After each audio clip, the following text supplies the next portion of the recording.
সে বউ নিয়ে যাচ্ছে রাস্তায় দিয়ে একটা মহিলার সাথে, কে কে কয় যে আমার স্ত্রী। তুই একটু মানুষ বিয়ে করছিস? কয় আমি বিয়ে করবো না কোনো মতে। আমার মা কয় যে তুই আমার এক মার এক পুত, আমি একটু মনে বড় 7 ছেলে, একটু বিটার বউ দেখবো, পুত্র বধূ দেখবো, তা 5 তারিখে কিয়ামত। বাবা তুই একটু বিয়ে আমার একটু বউ দেয়া। এই কিয়ামতের আগে আমার মারে বউ দেখার, মারও বউ দেখানোর জন্য বিয়ে করছি। আল্লাহু আকবার। একদিনে কিয়ামতের ভয়তে বাংলাদেশে এই অপ্রাপ্ত বয়সের ছেলেরা 7,000 ছেলে বিয়ে করছে সেই করে। সাংবাদিকদের জরিপ, আরো তো ফাঁকে ফাঁকে আছে, সবগুলো তাকে জরিপে ধরা পড়ে নাই। আমার আপা, আমার বড় বোন, সেই আমারে কয় ভাই তুই ওই 5 তারিখে এদিক ওদিক কোনো জায়গায় থাইস না। কি হয়েছে? কয় যে কিয়ামত হবে, ওই জন্য বাড়ি থাইস। কিয়ামত যদি হয় তা ইন্ডিয়া থাকলেও কিয়ামত, সৌদি আরব থাকলে বাড়ি থেকে কি হবে? সবাই একসাথে মরলে একটা বুঝ হবে যে কিরম মরতেছে। সব মজলিসের আদব একরকম না। গানের মজলিসের বসার নিয়ম একরকম, সেখানে বসতে টুপি দাড়ি লাগে না, পাগড়ি লাগে না, জুব্ব লাগে না। সিনেমা হলে ঢুকলে সে জায়গাও টুপি পাগড়ি জামা জুব্ব লাগে না। বরঞ্চ যদি এগুলো পরার অভ্যাস থাকে তাহলে ও জায়গা যাইতে গেলে খুলেও অন্য পোশাক পরে যাইতে হয়। হাটে বাজারে মাঝে মধ্যে যাবেন, দেখবেন সাপ খেলা আলারা, দাঁতের মাজন বেচা আলারা, তাবিজ বেচা আলারা, শালসা বেচা আলারা আসে। একটু গান টান ঢোল ডগর বাজাইলে পুরো হাট বাজারে সব মানুষ এক জায়গা জমা হয়ে যায়। ওখানে চান্দুয়া নাই, স্টেজ নাই, প্যান্ডেল নাই, মানুষ যে যেভাবে পারে দাঁড়ায় বসে। ওখানে সিস্টেমই ওই। কিন্তু কোরআন ও হাদিসের দর্স, তফসিরুল কোরআন মাহফিলের আদব হলো বয়ান যিনি করবেন তাকে উস্তাদ হিসেবে মানতে হবে। ছোট হোক আর বড় হোক, তাকে উস্তাদ হিসেবে মানতে হবে। যিনি তফসির করে তার নাম মুফাসসির। আর যাদেরকে তফসির করা হয় ছাত্ররা, তাদের নাম মুফাসসার। তো ছাত্র আর উস্তাদের ভিতরে একটা সম্পর্ক তাআল্লুকের জন্য বসার সিস্টেমটা হলো ক্লাসে যেমন বসে, এটাও সেরকম একটা ক্লাসের মতোই বসতে হবে। যেই আসবেন মেহরবানি করে একের পর এক মিশিয়ে বসবেন। সবেমাত্র মাগরিবের নামাজের পরেই যথেষ্ট পরিমাণ উপস্থিত হয়ে গেছেন, দূর দূর থেকে মানুষ এখনই আসবে ইনশাআল্লাহ। কাজেই বারবার টানার সময় নাই, সময় কম কামাই বেশি। আমি বলে থাকি সময় কম কামাই বেশি। সময় কম কামাই বেশির তর্জমা আবার অন্যভাবে করবেন না, অল্প সময় অনেক টাকা নিয়ে চলে যাবে হুজুর।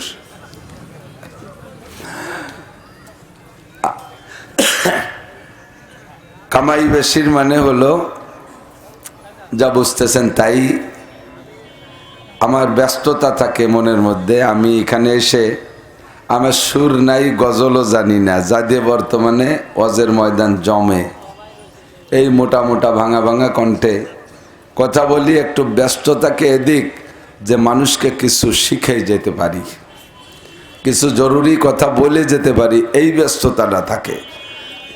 যার কারণে অল্প সময় কথা বলতে গেলে কথা ঘন হয়ে যায়, খুব তাড়াহুড়া লেগে যায়। এই অল্পক্ষণের মধ্যে অনেক কথা বলার ব্যস্ততা আমার মধ্যে বিরাজ করে। এই হলো সময় কম কামাই বেশি। আপনারা বলবেন রাত সারা রাত আছে, সময় কমের কি? আমার সাথে এই মাহফিল যারা দাওয়াত দিয়েছে তাদের সাথে কোনো সাক্ষাৎ নাই। আমার রুমের ছাত্রদের সাথে সাক্ষাৎ করে যোগাযোগ করে কে যে দাওয়াত আনছে তার নামও এখন আমি জানি না।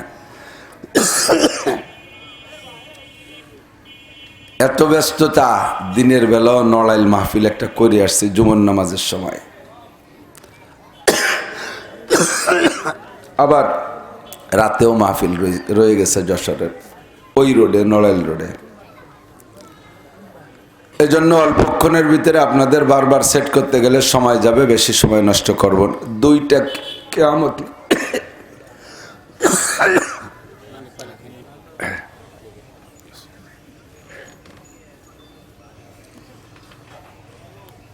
দুইটা কিয়ামত নিয়ে কথা বলবো।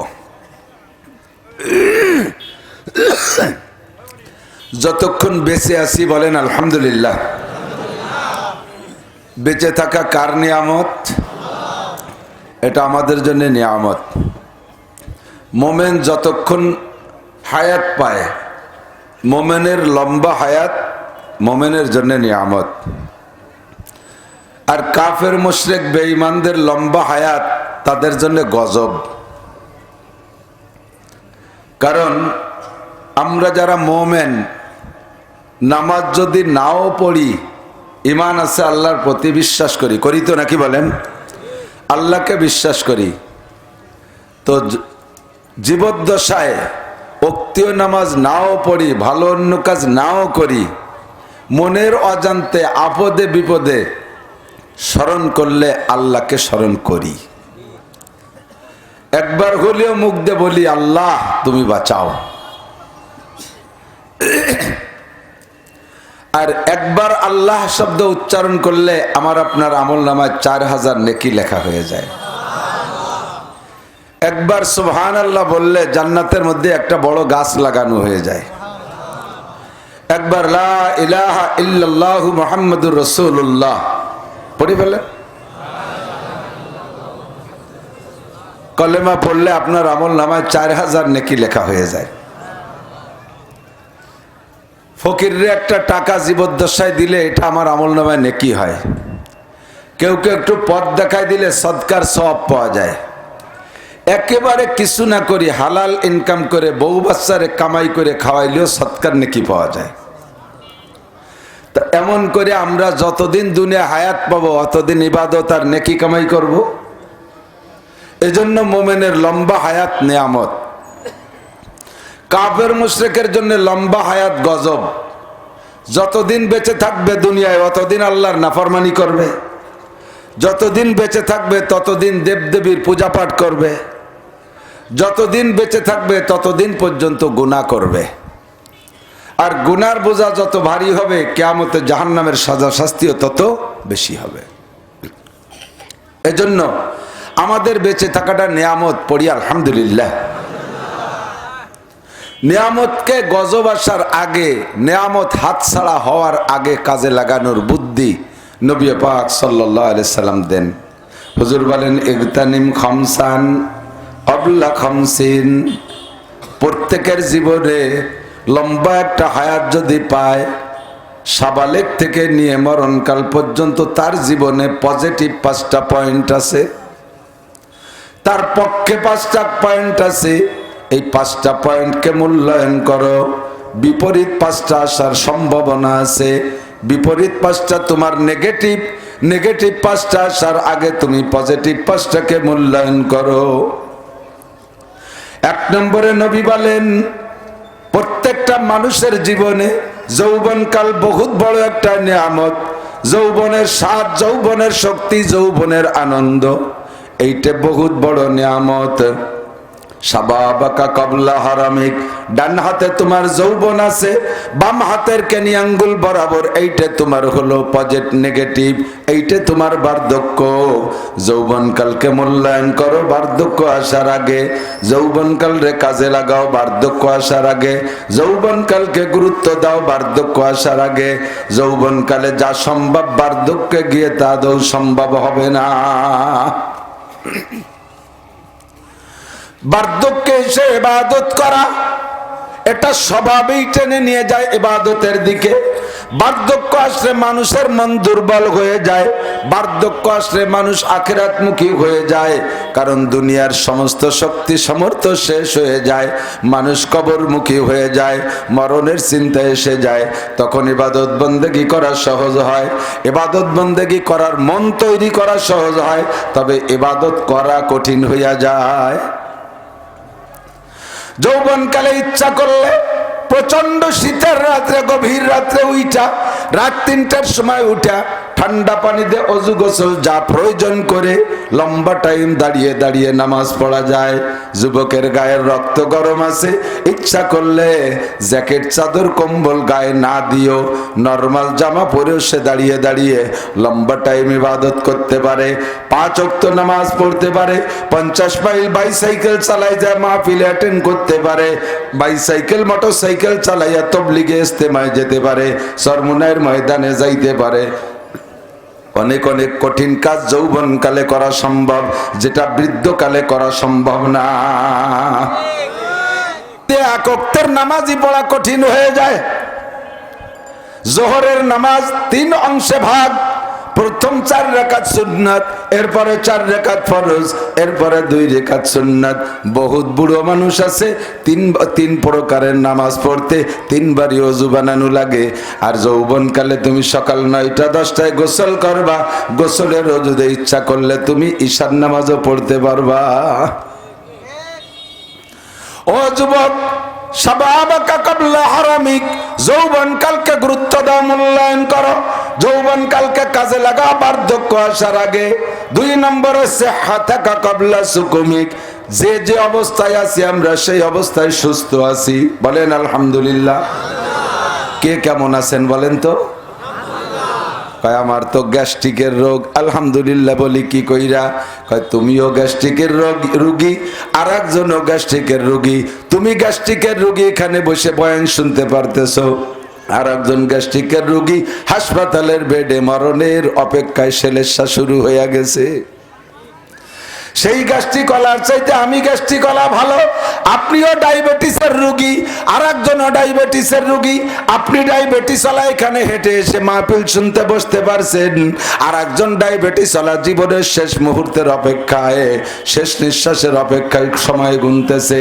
আমি তার চাইতে ভালো আছি, কথা বলেন ঠিক কি ঠিক না?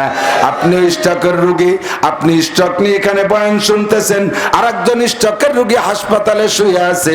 আপনি ক্যান্সারের রোগী, ক্যান্সার নিয়ে বাস শুনতেছেন, আর একজন ক্যান্সারের রোগী এই যায় ভাবে জীবনের শেষ নিঃশ্বাসের অপেক্ষায় আছে।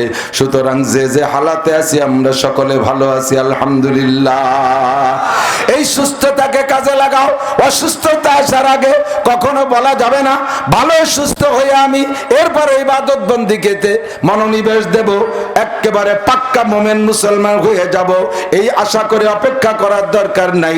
জানি না এখন যতটুকু সুস্থ আছি এরপরে কি আরো সুস্থ হব না অসুস্থ হব আমি জানি না। ফারাগাকা ক্বাবলা শুগুলিক, 3 নম্বরে তোমার ঝামেলা মুক্ত সময়টারে ঝামেলা আসার আগে কাজে লাগাও। অনেকে বললে কয় এই কিছু ঝামেলা আছে, এগুলো শাড়ি টাড়ি একবারে কাঁচা দিয়ে মাজায় গামছা বাঁধে নেমে যাব, মসজিদে যাব তো আর বের হব না, একটা না 3 চিল্লা সাল লাগাইয়া বাড়ি ফেরবো, ঝামেলাটা মুক্ত হয়ে নেই। এইরকম দুনিয়ার ঝামেলা থেকে পরিপূর্ণ মুক্ত কেউ হইতে পারে নাই, কোনোদিন পারা যাবে না, কথা কান ঠিক কি ঠিক না? প্রতিনিয়ত নতুন নতুন ঝামেলা আসতেই তালে আছে। দুনিয়াটাই ঝামেলার দুনিয়া। গত বছর যেভাবে কাটাইছি এবার তার চাইতে দুশ্চিন্তা বেশি। গতবার যেভাবে কাটাইছি তার আগের বার তার চেয়ে ভালো কাটাইছি, তার আগের বার তার চেয়ে ভালো কাটাইছি। এবার যতটুকু আছি এবারও ভালো আছি। সামনে বার আরো ঝামেলা বাড়বে কিনা তা কইতে পারি না। কাজেই নামাজ পড়লে এখনই, রোজা রাখলে এখনই, তবলিগে গেলে এখনই, ভালো কাজ করলে এখনই। এই ঝামেলা মুক্ত সময়টারে কাজে লাগাও ঝামেলা আসার আগে। 4 নম্বরে গেনা কাকাবলা ফাকারিক, যে যে অবস্থায় আছেন সেই ধনী আছেন, যে যে হালাতে আছেন সেইটাই আপনার ধনী হালাত আছেন। এর চাইতে বড় লোক হইয়া কোটি কোটি টাকার কারবার করবেন ধর্মের জন্য, ওই অপেক্ষা মোটে করার দরকার নাই। কারণ আপনি জানেন না আল্লাহ কয় ওমা তাদরি নাফসুম বিমাযা তাকসিবু গাদা, ওমা তাদরি নাফসুম মাযা তাকসিবু গাদা। আগামীকালকে কি ইনকাম করবা কেউ কইতে পারো না। তুমি মনে করছো কাল 1 লক্ষ টাকা আসবে, হতে পারে কাল একটা টাকাও তোমার হাতে আসবে না। কথা বলুন ঠিক কি ঠিক না? মনে করছো আগামীকাল খুব দামি দামি খানা খাবা, একটা লুকমা সারা দিনের মধ্যে নসিব নাও হতে পারে। এই জন্য আগামীকালকের অপেক্ষার দরকার নাই।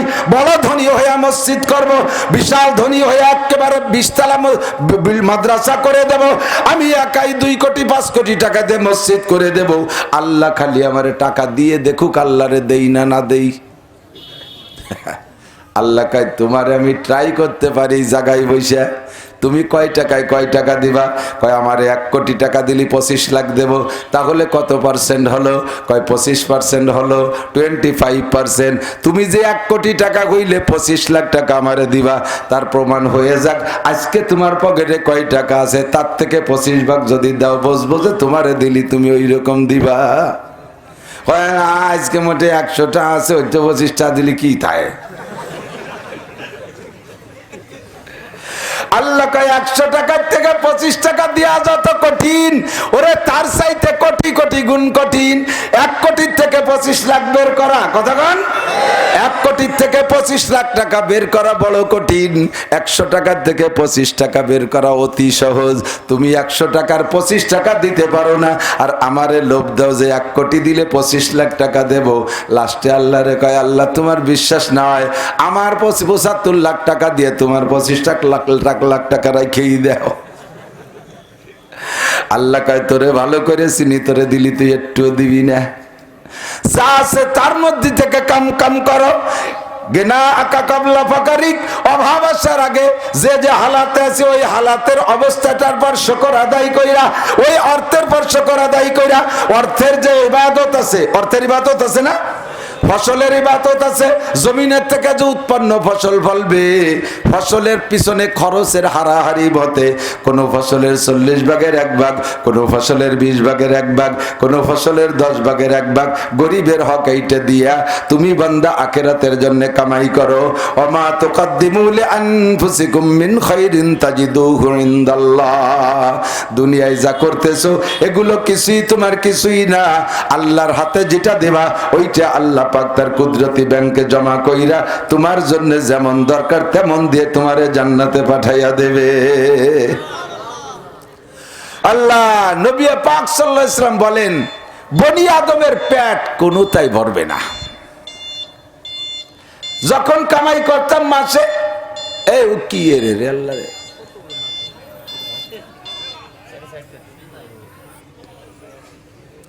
ইজি বাইক আন ইজি, পুরো পরিবেশটা নষ্ট হয়ে গেছে। আল্লাহ বনি আদমের পেট কেউ কোনদিন ভরতে পারে নাই। যখন চাকরি করতাম 1100 টাকা বেতন, তখন মনে মনে ভাবতাম আল্লাহ যদি মাসে এই চিঠিপত্র বাদ অশুরুরি বললাম না, চিঠি নিয়ে চলেছেন আস্তে আস্তে। আমি চিঠি রস করি না, আমি যা কব তা কর নিয়ত করে উঠছি, সব বাদ। যখন ইনকাম করতাম মাসে 1100 টাকা, মনে ভাবতাম যে ডেলি যদি 100 টাকা হয় তাতেই আমি বড় লোক, জমিনের আংটা ধরে উঠবো আর নামাবো।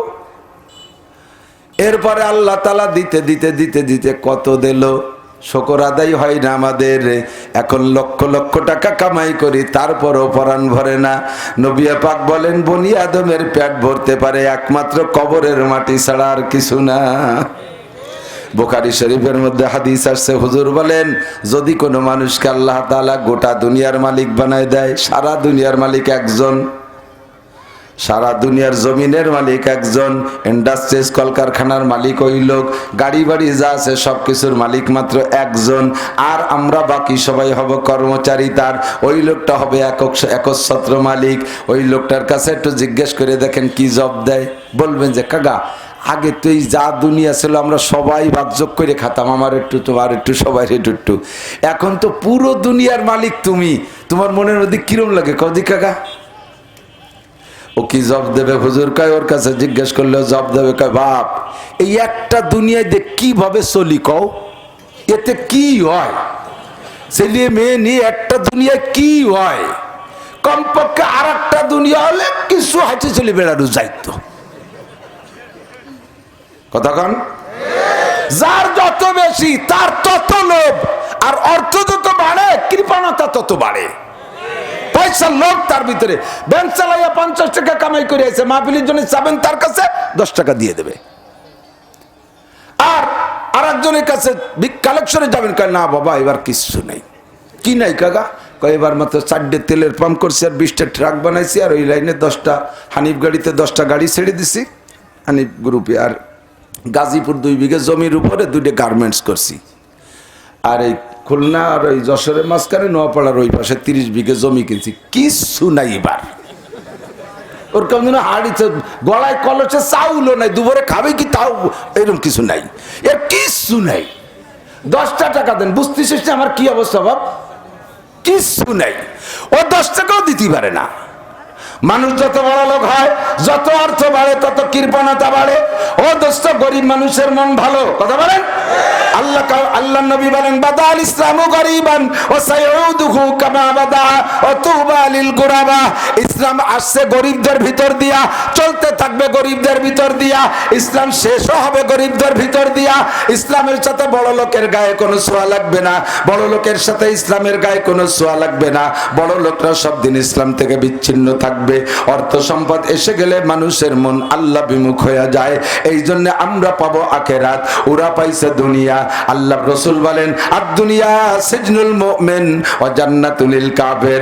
দুনিয়া হলো মুমিনের জন্য জেলখানা স্বরূপ, আর কাফেরের জন্য জান্নাতের মতো।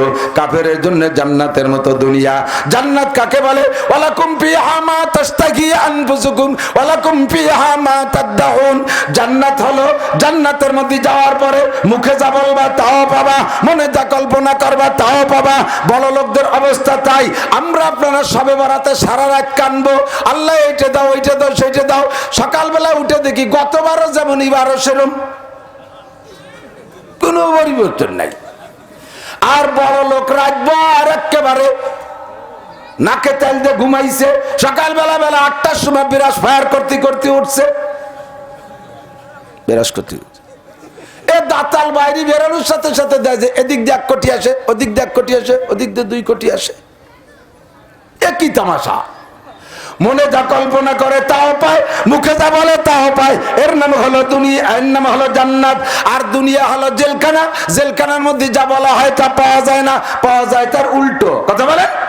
জেলখানায় যদি 10 বছর আপনার সাজা হয়, আপনি যদি জেল দারোগারে কন যে স্যার আগে তো বাড়ি থাকতে ফিরাই ভিটিয়ে খেতাম, কত এই শীতে সিনে 4 প্রকার 5 প্রকারের ভিটিয়ে খেতাম, এই জেলের মধ্যে আপনারা ঢুকে একখান ভিটিয়ে টিটে দেন না, আমাকে ভিটিয়ে খাওয়াতে হবে। তাহলে ভিটিয়ে খাওয়াবে না পিটিয়ে খাওয়াবে?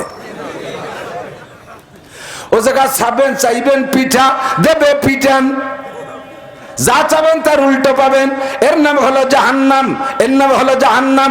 চাইবেন যা তার খিলাফ পাবেন। জাহান্নামে যাওয়ার পরে জাহান্নামীরা কানবে আর বলবে রব্বানা আশরিবনা শাইয়্যাম মিম্মা ইন বারিদ।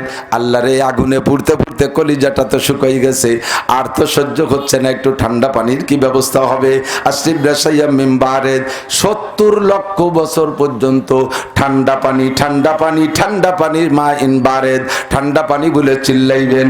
70 লক্ষ বছর পরে একটু ঠান্ডা পানি দেবে, এমন ঠান্ডা ঠান্ডা খাওয়ার সঙ্গে সঙ্গে পুরোটা বডি বরফ হইয়া যাবে। শরীরটা বডিটা বরফ হয়ে যাবে। এখন গরমে যে কষ্ট পাইতেছিলেন, আগুনে পুড়ে যে কষ্ট পাচ্ছিলেন, তার চাইতে কষ্ট বেড়ে যাবে। এই শুধু গরমই শুধু কষ্ট না, শীতও কিন্তু প্রচন্ড কষ্টের, কথা বলে।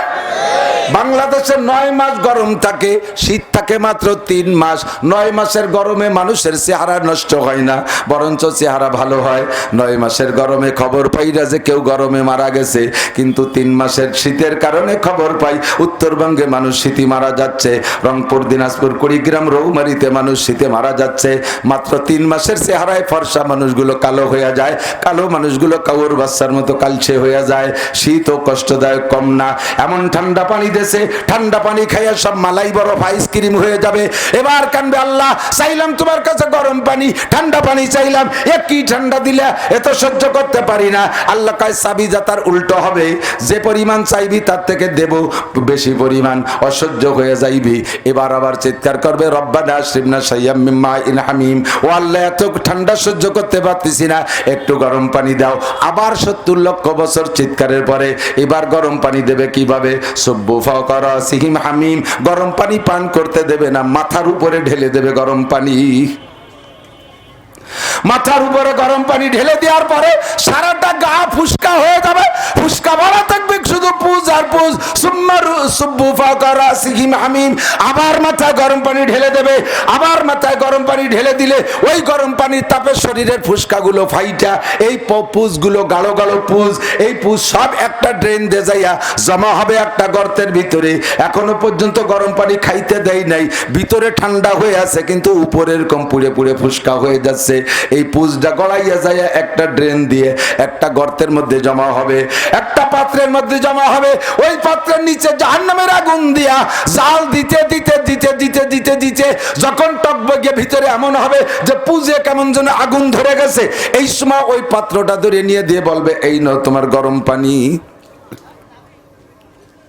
ভিতরে ঠান্ডার টানে ওই গরম পানি এই পচা পুজ ধরে চুমুক দিয়ে খেয়ে ফেলবে। এই পচা পুজ ভিতরে যাওয়ার সাথে সাথে নাড়ি ভুড়ি গুলো সব পয়সা পিছনের রাস্তা দিয়ে বের হতে থাকবে। এর নাম হলো জাহান্নাম। যা চাইবা তার উল্টো পাবা, যেটা চাইবা ততটুক তার চাইতে ওইটাকে এত বেশি বাড়াই দেবে যাতে তোমার নিয়ামত থাকবে না, ওইটা গজবে পরিণত হবে। মোমেনের জন্য দুনিয়া জেলখানা, মোমেনের জন্য দুনিয়া জাহান্নাম, এর মধ্যে পরাণ ভরে মন মতো কিছু পাবেন না। আর দুনিয়াদার কাফের বেশেক বেঈমান যারা আল্লাহ ভোলা, তারা যা চাইবে তাই পাবে, তার চাইতে বেশি পাবে। কিছুদিন আগে দেখতেছিলাম নেটের মধ্যে কিছু বিশ্বের বড় লোকদের একটা লিস্টি দেখতেছিলাম, তার ভিতরে এক বড় লোককে আল্লাহ সম্পদ দিয়েছে, এত 25 তলা দালান বানাইছে আগাগোড়া স্বর্ণ দিয়া। আমাকে বাংলাদেশে কি আছে একটাও? আকিস সাহেবকে একটা দালান একতলাও বানাইছে শুনাই দিয়ে? কোন সাপ বানাই নাই, গুক্কু সাপ দোয়া সাপ কোন সাপ পারে নাই এই স্বর্ণ দিয়ে দালান বানাইতে। এ বিদেশি বড় লোকরা 25 তলা দালান বানাইছে স্বর্ণ দিয়া, ওর ভিতরে সব ফার্নিচার স্বর্ণ দিয়া, ওর ভিতরে প্যান কমেট টমেট যা কিছু আছে একেবারে ভিতরে, বাথরুমের ভিতরে সব স্বর্ণ দিয়া, থাল প্লেট চার কাপ টাপ সব কিছু সোনা দিয়া। কত বড় বড় লোক, লোকটার 6 জন মানুষ ফ্যামিলিতে, 6 জন মানুষের জন্য প্রাইভেট ব্যবহারের কার হলো 600 কার, 6 জনের। প্রত্যেকটা কারের ভিতরে স্বর্ণ আছে 2 মণ 3 মণ 5 মণ 7 মণ পর্যন্ত স্বর্ণ দিয়ে বডি বানানো, স্বর্ণ দিয়ে সবকিছু বানানো। কত বড় লোক, তার সামনে আমরা কি? এই জন্য অথচ তাদের গায়ে ইসলামের ছোঁয়া লাগে নাই, ইসলামের গন্ধ তারা জানে না, ইসলামের নাম শোকে নাই তারা, ইসলামের নামও তারা শোনে নাই। আমাদের গরিবদের ভিতরে ইসলাম চলতেছে। এর জন্য নবী বলেন, বাদা আল ইসলামু গরিবান ওয়া সাইউদুহু কামা বাদা আতুবা লিল গুরাবা। গরিবদের কত ভাগ্য ভালো, আপনাদের জন্য যেই জান্নাত রাখছে। দিক তাকান, আপনাদের বিল্ডিং ও সোনার উপর ইটের হবে, আপনাদের বিল্ডিং সোনার উপর ইটের বিল্ডিং হবে। আল্লাহ নবী বলেন, জান্নাতের ভিতরে রয়েছে লাবিনাতুম মিন ফিদ্দা লাবিনাতুম মিন যাহাব। একটা ইট হবে স্বর্ণের, আর একটা ইট হবে রূপার। সবচাইতে ছোট বিল্ডিং যার হবে, তার বিল্ডিং এর ভিতরে হবে 8 তলা। কয় তলা? কারে দেবে ছোট বিল্ডিং? যে লোকটা শুধু আলহামদু সুরো পড়তে পারে, আর কোনো সুরো পারে না। বেস্তের ভিতরে বিল্ডিং এর তালা হবে হলো আয়াত সংখ্যা হিসেবে। যে যে কয়টা আয়াত পড়েন কোরআন শরীফ থেকে, তার বেস্তের বিল্ডিং ওই কয় তালা হবে। আমি কই না, নবী কয়, ইকালু লিসাহিবিল কুরআন ইকরা ওয়ারতাকি ওয়ারাতিল কামা কুনতা তুরাতিলু ফিদ দুনিয়া ফা ইন্না মানজিলাকা ইনদা আখিরি আয়াতিন তাকরাউহা। এই যাচ্ছে লাইটালা সারিয়ে সার দে, দৌড় দিলি বসবো যে কিডা। আল্লাহ, এই ভাই এদিক, সবাই আমার সাথে এখনই একটা দালান বানাই ফেলি বেস্তের মধ্যে, ভালো হয় না? পড়েন বিসমিল্লাহির রহমানির রহিম, আলহামদুলিল্লাহি রাব্বিল আলামিন, আর রহমানির রহিম, মালিক ইয়াউমিদ্দিন, ইয়্যাকা না'বুদু ওয়া ইয়্যাকা নাস্তাঈন, ইহদিনাস সিরাতাল মুস্তাকিম, সিরাতাল্লাযীনা আন'আমতা আলাইহিম গায়রিল মাগদুবি আলাইহিম ওয়ালাদ-দাল্লিন। আল্লাহ যদি সত্য হয় তার নবীও সত্য, নবী যদি সত্য হয় তার হাদিসও সত্য, হাদিস যদি সত্য হয় আমার ওয়াজও সত্য। আল্লাহর কসম এক্ষুনি এই মুহূর্তে আপনার জন্য জান্নাতের মধ্যে 8 তলা একটা দালান তৈরি হয়ে গেছে। বিসমিল্লাহির রহমানির রহিম 1 আয়াত, আর সূরা ফাতিহা আছে 7 আয়াত, 7 আর 1 8 আয়াত। এর সাথে যদি পড়ে বলেন ইন্না আতাইনাকাল কাউসার ফাসাল্লি লিরাব্বিকা ওয়ানহার ইন্না শানিআকা হুয়াল আবতার। বেহেশতের ভিতরে বিল্ডিং হয়ে যাবে 11 তলা। পড়েন কুল হুয়াল্লাহু আহাদ আল্লাহুস সামাদ লাম ইয়ালিদ ওয়া লাম ইউলাদ ওয়া লাম ইয়াকুল লাহু কুফুয়ান আহাদ। 11 আর 4 15 তালা। কয় যে হুজুর এত সস্তা, এনে বললি এই জায়গা দালান হয়ে যায়, ইট পাঠাইছো কার কাছে? ইট পাঠানো লাগবে না, আমি এ যাতে পড়ব ওই জায়গা দালান হবেই হবে। কথা কন ঠিক কি ঠিক না? আমেরিকা থেকে টাকা পাঠাইছো, বাংলাদেশে 10 তলা দালান বানানো হয়ে যায়। তুমি খালি টাকা পাঠাইলে যদি এ জায়গা দালান বানানো হয়ে যায়, আমিও জান্নাতের টাকা পাঠাই দিছি আমার আল্লাহর কাছে। আমার আল্লাহ জান্নাতের ভিতরে সোনার উপরে ইট দিয়ে বিল্ডিং বানায়। ও মুসলমান, কষ্ট নিও না, অভাবে দুঃখ পেও না। আল্লাহ পাক তোমাদের জন্য রেখেছেন। নবী পাক বলেন قال الله تعالى أعددت لعبادي الصالحين ما لا عين رأت ولا أذن سمعت ولا خطر على قلب بشر। আমি আমার মুমিন ইমানদার বান্দা, এ যুবকরা দিক তাকাও, তোদের জন্য এক বুড়ো বেচতে যাবে না, ওইরে চিন্তা করে লাভ নাই। বেচতে যাবে খালি বুড়োর যুবকরা, বুড়ো মানুষ সব পেল, এক বুড়ো বেচতে যাবে না। জানা আছে না কিচ্ছা কেন বুড়োরা বেচতে যাবে না? কয় যাওয়ার সময় সব যুবক হয়ে যাবে, সব 30 বছরের যুবক হয়ে যাবে, বুড়োরাও সব যুবক হয়ে যাবে। আপনারা তারা ইমানদার, নামাজি, দিনদার, আল্লাহওয়ালা, আখিরাত বিশ্বাস করেন, আল্লাহকে বিশ্বাস করেন।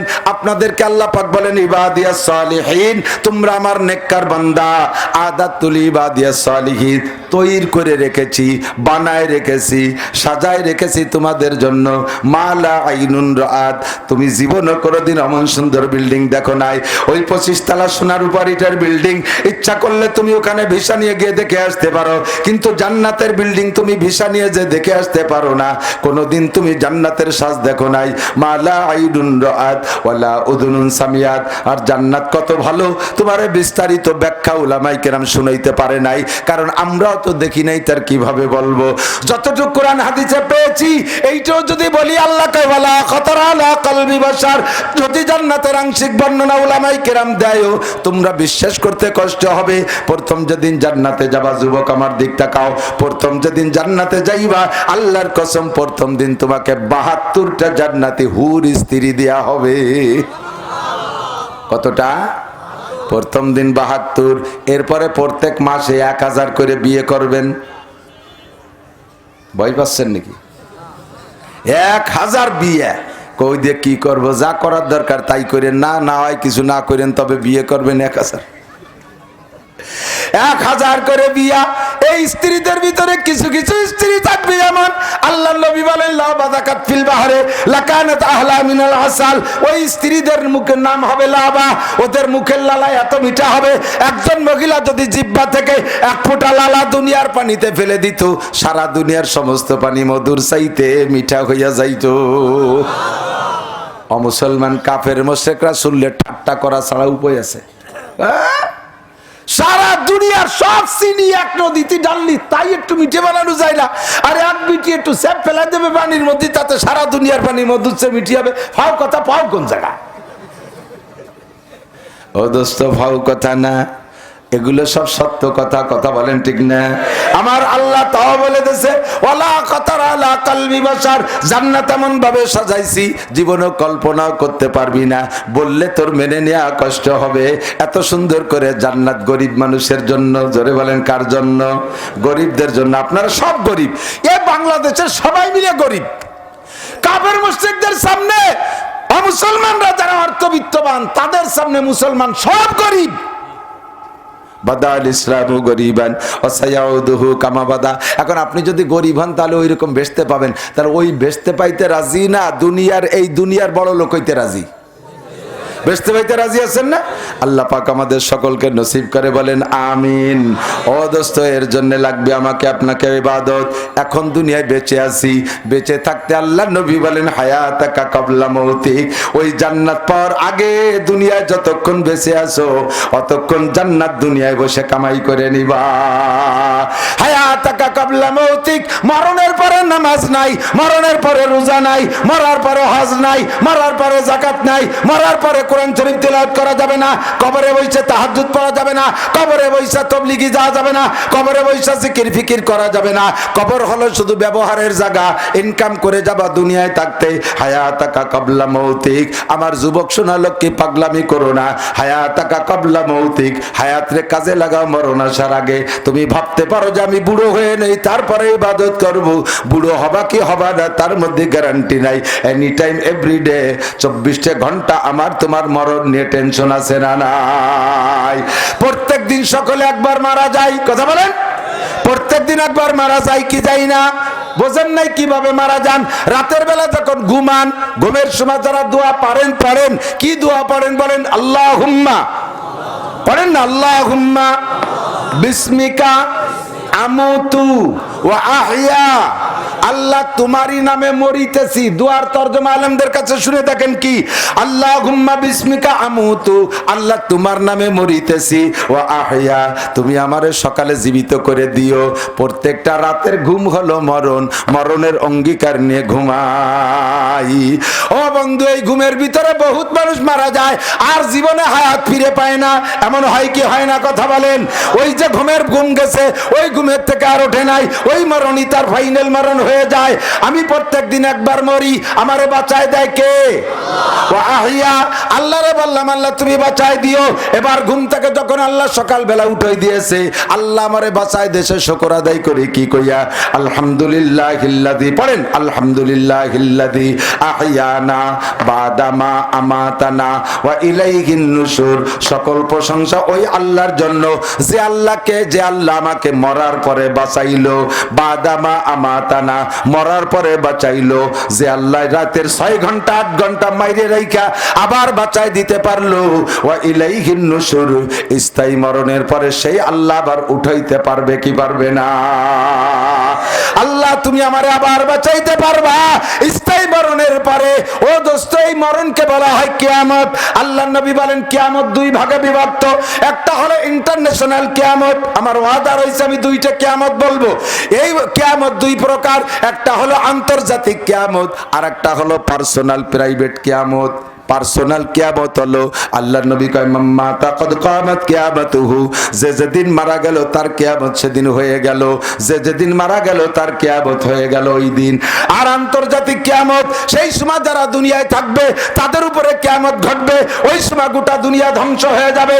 তবে আপনারা নিশ্চিত থাকেন, আমি আপনাদের একটা গ্যারান্টি দিয়ে বলে দিচ্ছি, এই আন্তর্জাতিক কিয়ামত যে সারা দুনিয়াটা ধ্বংস হবে, জোরে বলেন হবে? কিয়ামত হবে, সারা দুনিয়া ধ্বংস হবে। সূর্য থাকবে না, চন্দ্র থাকবে না, তারকা থাকবে না, আসমান থাকবে না, জমিন থাকবে না, পাহাড় পর্বত থাকবে না। আল্লাহ কাইজা ওয়াকাতিল ওয়াকিয়া লাইসা লিওয়াকাতিহা কাযিবা খাফিদাতুর রাফিয়া ইযা রুজ্জাতিল আরদু রাজ্জা ওয়াবুসাতিল জিবালু বাসসা ফাকানাত হাবাআম মুনবাসসা। পাহাড়গুলো তুলোর মতো উঠতে থাকবে, আসমান ভেঙে জমিনে পড়বে, জমিনটা হারিয়ে যাবে পায়ের নিচ থেকে, গাছপালা বৃক্ষাদি তরুলতা কিছুই থাকবে না। একমাত্র কুল্লু শাইইন হালিকুন ইল্লা ওয়াজহুল্লাহ, আল্লাহ ছাড়া আর কিছুই থাকবে না। কথা বলুন ঠিক কি ঠিক না? ওই আন্তর্জাতিক কিয়ামতের দিন আপনারা এখানে আজকে যারা আছেন, আমরা যারা আছি, এর একজনও সেদিন দুনিয়ায় থাকবো না, এ ব্যাপারে 100% গ্যারান্টি।